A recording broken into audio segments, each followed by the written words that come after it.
Hey guys, it's that Dividend guy coming at you with a Robinhood portfolio update. Happy Thursday. Hopefully everybody's having a GGD, a great green day in the market. You know I always wish the best for my viewers and subscribers. Speaking of subscribers, guys, we just got a couple yesterday from all the videos that I posted. I did 2 dividend increase videos, which I have 2 more coming out today, as well as my regularly scheduled Robinhood portfolio update that you're watching. So, content is coming out, and I'm super excited. But for today, we're going to go over the overall portfolio. Hopefully, we have some deals in the portfolio now. We did get paid a dividend. Sorry, I didn't realize. Oh, those are new IPOs on Robinhood. We did get paid a dividend for 120 shares of 28.26, and that dividend just did go up by realty income. So next payment will be more. So our buying power now is at 75.73, which I will just let that sit there until I get paid and allocate more capital to the portfolio. First off, we got realty income. They just increased their dividend for the 112th consecutive month. So we've got, oh, sorry, I didn't go over the portfolio metrics. So for today, we are down about $180. For the week, we are down $680, down 1.7%. Really up and down there. It's kind of funny that it's been volatile lately. Then we've got, for the 1 month mark, we're down around $1,900. 3 month mark, we're up $238, up 0.61% for the 3 month mark. For the year, we're still up 23%, $7,400. And then all time, we are up $8,700, up around 29% since April 13th of 2018. So the metric that we're focused on comparing to the indexes is right around 24%. Now jumping into realty income. They just announced the 112th dividend increase. So they've done it 112 times since they've been public, since 1994. 120 shares, $8,200 worth of market value. Average cost is around $67 per share. Around 21% of the portfolio is in realty income. Up $1,680 today, up around $190 total, up 2.3% on realty income. Then we got Coca-Cola. Just drank a cherry Coca-Cola yesterday, and I will be drinking another one today because I am a Coca-Cola addict. Down a whole percent today. I don't think I've seen any news that would affect the stock badly. I guess I'll take a look later. But we got 65 shares, around $3,600 worth of market value. Average cost is right around $55 a share. And then 9.2% of the portfolio is in Coca-Cola. $36 we're down today, up around $49, up 1.4%. And a dividend coming in on the 1st of October of $27.30. So guys, remember, Coca-Cola pays really weird. Normally it's 147.10. That's what Pepsi pays. That's what Allstate pays. That's what Altria, Philip Morris pays. Most of the companies that pay this month, they all pay at the same time. So like it's either 147.10, 257.11, or 369.12. Coca-Cola is weird. It doesn't pay that way. It pays 4/7/10/12. So they pay you for Christmas, and it's really weird. So they will be paying us in October $27.30 for I believe all of our shares. Yep, for 65 shares. A 42-cent dividend. So if you own Coca-Cola, you're going to notice that they pay kind of weird. Then we've got Altria, down decent today. 175 shares, $8,500 worth of market value. Average cost is right around $48 a share. Around 22% of the portfolio is in Altria, down around $95 today. Total up $150, up 1.8%. And we're getting paid $157.50 for 175 of all of our shares are getting accounted for there, which is awesome. Which means that I bought them in time to add those shares to the overall payment. So we are getting paid by Altria. That's our biggest dividend payment ever. So that's awesome. Almost $160. Then we've got AbbVie, which is down, but not down enough for yours truly to purchase it. 75 shares of my favorite pharmaceutical, $8,000 worth of market value. Average cost is right around $81 a share. Around 21% of the portfolio is in AbbVie. Today we're down $27 total. We're up almost 1,900. Almost up 1,970. Sorry, I yawned. We are up around 32.3% on AbbVie. Then we got Procter & Gamble. We have one share, 144.08 for market value. Average cost is 143.84. 0.37% of the portfolios in Procter & Gamble. That will be going way up. I love this company. Down $1.06 total. Up. We are total. We are up 22 cents. Then we've got Clorox. Down big again. Wow, look at that. That just tanked. We've got one share, 166.14 for market value.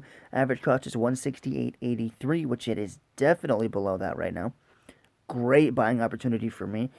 0.42% of the portfolio is in Clorox. Today we are down 278.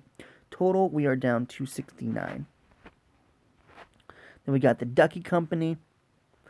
115 shares, around $6,300 worth of market value.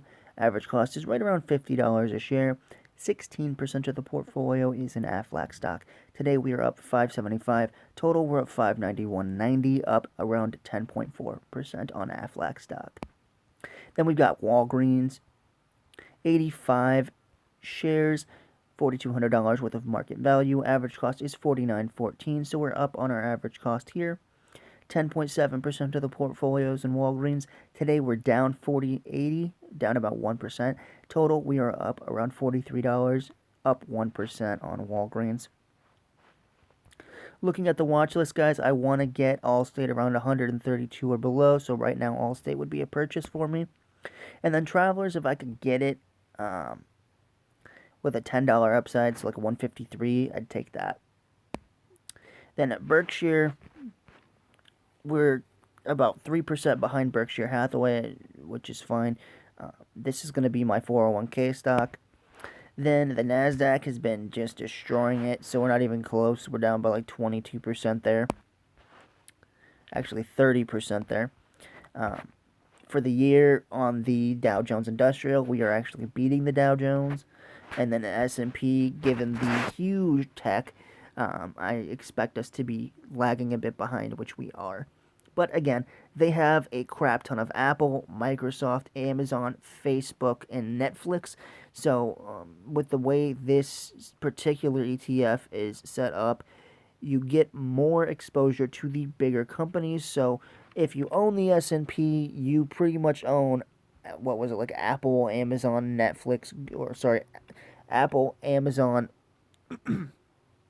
Microsoft, Netflix, and I think Tesla are the top 5. It changes based upon market cap, but you own the 5 biggest and best performing companies. So I don't think we're ever going to be matching the S&P 500. You're literally not supposed to.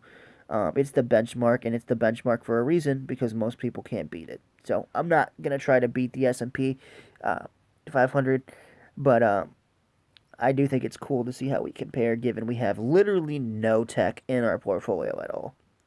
We are heavy on financials and consumer staples. So, because that's where my circle of competence is. I understand tech. I use Apple products. But I just, I don't like the fact that there's so much innovation in that space.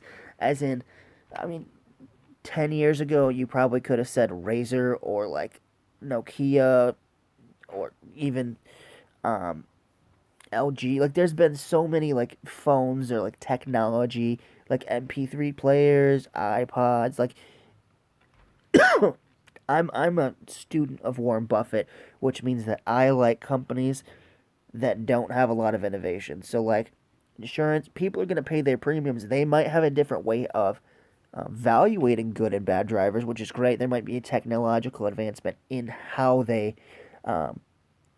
measure good and bad drivers, but they're not going to have a huge difference in the business model. Like, Aflac isn't dependent on having an iPhone and the sales of that product to stay innovative. They don't have to have new technology or make or build anything. They literally just have to provide a policy and rake in those premiums.